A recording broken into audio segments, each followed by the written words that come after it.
Вы знаете, как по-казахски будет купить? Купить, покупать. Сатып алу. Сатып алу.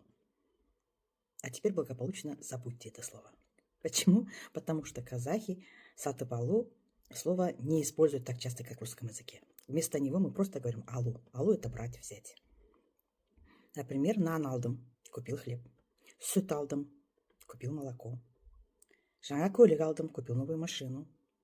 Жаңа үй алдым – новую квартиру купил, новый дом купил. Когда мы используем это слово? Когда хотим уточнить, ты купил его или тебе подарили? Или ты получил от государства, например, квартиру, да? Сатып алдың ба? То есть купил за деньги. Как сказать по-казахски «купи по дороге хлеб»? Нан ала кел. Сүт ала кел. По дороге захвати хлеб, молоко. Дети мороженое захвати. Балаларға балмұздақ ала кел. Үйге тамақ ала кел. Захвати продукты. Тамақ ала кел. Купил продукты будет тоже. Үйге тамақ алдым. Купил домой продукты. Не азық-түлік. Давайте, вы такие сложные слова не учите.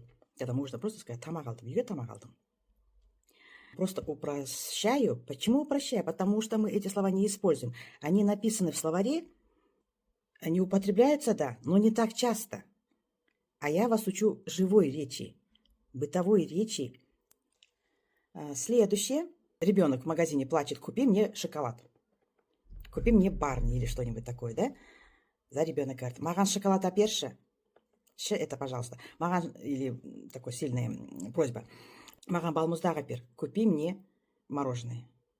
Жена мужу говорит: маған алтын сырға апер. Подари мне золотые сережки. Это есть подари. Но это мы говорим апердым. Мен балама айфон апердым. Я подарил ребенку айфон. Апердым. Апер – это два слова. В процессе развития речи они слились в одно слово. Апер. Алып пер. То есть возьми и дай. Апер имеет три значения. Подай, купи и подари. Балмұздақ апер. Маған айфон апер.